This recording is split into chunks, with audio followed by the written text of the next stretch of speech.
Keeping Up with Jones, the Lonnie Jones podcast adventure, is sponsored by SJ&L General Contractors. They are licensed in both Alabama and Tennessee, and they provide services such as mass grading, storm drainage, sewer and concrete improvement, asphalt paving, erosion control, demolition, and heavy hauling. If you need any of these services, contact them 931-433-4660, 931-433-4660. Also, they are in need of heavy equipment operators, concrete finishers, CDL dump truck drivers, and pipe layers. If you're interested in employment with this family-owned business, you can go to the website www.sjnl.com. That's www.sjnl.com.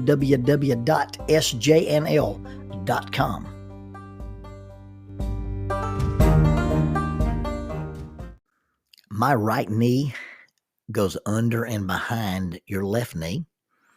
My right foot comes up, and I plant my heel into the hip of your leg joint. My right arm goes under your calf, between your calf and your ankle, and your toes are trapped in my armpit. I bring my arms together, bring my hands up to my chest, flare my elbows, put a little bit of a slight lean into my posture, and I've created the straight ankle lock. The entanglement of my leg going behind and around your leg is known as an ashigarami. Loosely translated, it means leg entanglement, and it is the basis of several very exotic leg locks. It's the beginning position for a heel hook. It's the beginning position for an inverted heel hook. It sets up the entry into the DOA, the honey hole, the honey stick, or the 50-50 leg entanglement. On this particular occasion, as a newly minted blue belt, I was just learning the straight ankle lock. As the years have gone by and I've progressed a little bit past blue belt, I can do this straight ankle lock now with just one hand, sliding my hand underneath your calf, letting it come to rest on my belly, pinning my elbow and pinning your ankle with my elbow while your toes are in my armpit. I lean the opposite direction, get up on my shoulder, and just start looking at the wall, and you'll tap. In those days, however, we were doing the straight ankle lock using both of our hands and something like a gable grip and bringing our hands up very, very high. I had just learned this technique at a seminar taught by Chris Herzog. Chris is the owner and head instructor at 10th Planet Rochester. He is also versed in judo and sambo, but on this particular occasion, he was teaching 10th Planet Jiu-Jitsu, and I had attended a weekend seminar. I left that seminar and went to speak at a seminar of my own, although this was a youth retreat I was speaking at and not a martial arts workshop. I walked into one of the cabins at Doublehead Resort to meet Andy White and his youth group. I sat down in the loosely formed circle, and someone said, "Mr. Lonnie, what have you been doing?" I said, "I've been to a leg lock seminar." Somebody said, "Well, what do you do at a leg lock seminar?" I said, "You learn leg locks." Somebody said, "Well, how do they work?" And I described the technique of the straight ankle lock.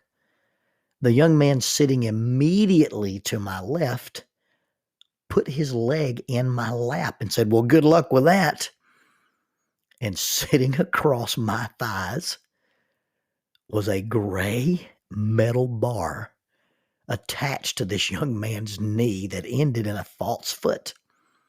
In one of the tornadoes, this young man had been blown from his home, had been discovered in a swamp by a dad and his son, was carried out to the road and rode in the back of a vehicle with an emergency room nurse who just happened to be passing by, and they saved this young man's life.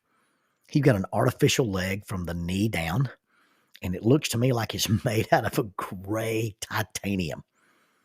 And it's sitting in my lap, and he's challenging me to do a leg lock on him.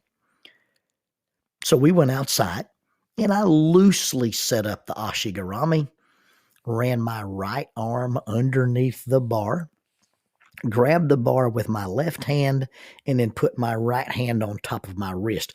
Kind of the same kind of grip you used to do when you did the old pack saddle carry, or setting up what I would call a Kimura grip.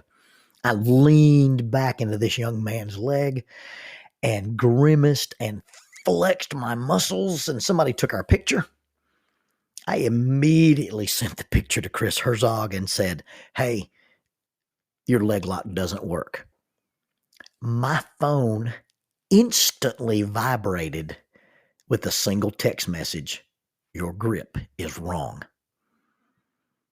There's a lot wrong with my jiu-jitsu. There was stuff wrong with my jiu-jitsu when I was a blue belt. There's stuff wrong with my jiu-jitsu now. I can't even elaborate on the number of things I need to work on to perfect my technique. But at that moment in time, the biggest problem I had in making this leg lock work was not my grip. The biggest problem I had was I had wrapped my arms and my legs around a 1-inch piece of titanium metal that I could not have bent with my pickup truck, let alone with the radial bone of my forearm. Your grip is wrong. How many times do we overlook the very obvious thing that is wrong and focus on some minor detail? How many times do we ascend to the pinnacle of our soapboxes and decide this is going to be the thing we challenge someone on? This is going to be the thing that we talk about. It's almost comical that somebody can hear you speak for 45 minutes, and the letter that you'll get, the nasty email you'll get, the challenge you'll get on Facebook is that one thing that they took out of context or just didn't like that you said. Your grip is wrong. Of all the things that were wrong with that leg lock, my grip was a minor part of it, because it wasn't ever going to be a successful leg lock because you cannot bend titanium. What are you focusing on? When you start thinking about your relationship, and I mean your relationship with your spouse, your relationship with your parents, your relationship with your job, your relationship in your neighborhood, your relationship with your church, you really do get to choose what you focus on. John Gottman, one of my very favorite authors, says that when you look at the story of you, you tell the story of your relationships, and you really come looking at it from two different distinct perspectives. You can look at celebrations or regret. You can look at affection or resentment. You can look at the positive, or you can focus on the negative. You can talk about all the times that you've experienced harmony, or you can hyper remember all the times that you've experienced chaos. You can talk about satisfactions, or you can talk about disappointments. You can tell the story of your relationship with others, and you can talk about us, or you can only focus on what it meant to you, and you can have a self or a selfish perspective. You see, when it comes time to fix the problem in a relationship, it's so very easy to focus on the minor things: the regret, the resentment, the negativity, the chaos, the disappointment, and being selfish. When you only focus on the bad in a relationship, that backdrop or that green screen negates all the positive things that you really could celebrate. You see, when you only focus on what's negative, we call that negative sentiment override. And the negative sentiment override colors the story of you. Because no matter what happens, no matter what is said, no matter what the experience is, the negative sentiment override overrides everything else. The young lady on the news is standing in a studio, and behind her on the wall can be the hurricane. It can be a satellite view of the hurricane. It can be a ground level view of the wind blowing and the rain driving. She can be in a tropical paradise, or she can be in a snowstorm. And all the while she's just standing in the studio. That's the effect of a green screen. She's standing in a warm, dry studio, but the backdrop of her story is this projected image. When we focus on the minor things that are regretful or resentful or disappointing, when we get wrapped up in ourselves and we let the backdrop of our story be our disappointments and our resentments and our regrets and the negativity, what we've done is we've green screened ourselves and we've painted our story with the church or our story with the job or our story with our spouse as having no good elements. The problem with focusing on these little details, these things that bother us, these things that to us are obviously wrong, like my grip.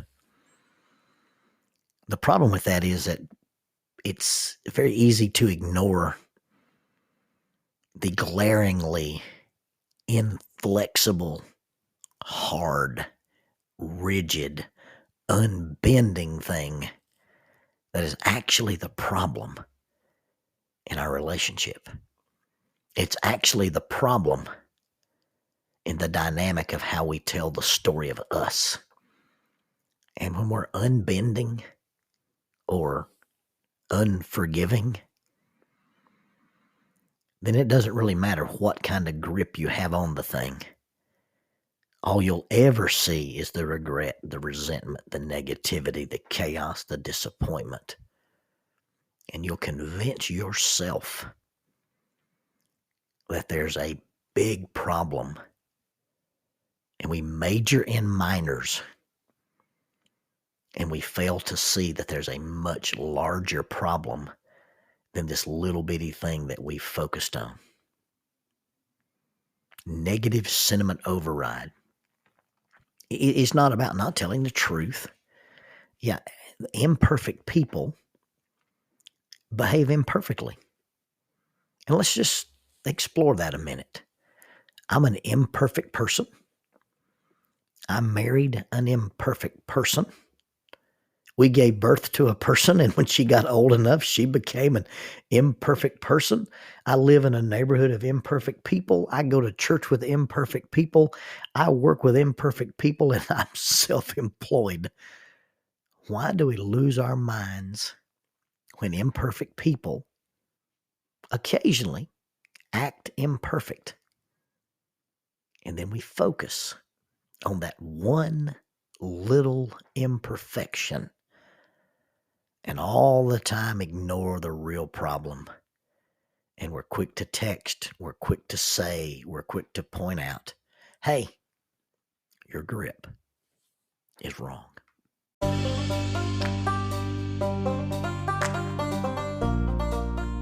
There are 32 miles of cave passages in Cumberland Cavern. 333 feet underground is the Volcano Room. The Volcano Room is the site for the youth rally known as Erupt. It's an underground youth rally. It's an annual event. It takes place in October. The next Erupt is scheduled for October of 2021. Erupt is a sponsor of Keeping Up with Jones, the Lonnie Jones podcast adventure. If you'd like more information, you may contact them at eruptyouthRally@gmail.com. That's eruptyouthRally@gmail.com. Or check out their website for more information, 3 W's and a dot, eruptyouthRally.com, www.eruptyouthRally.com.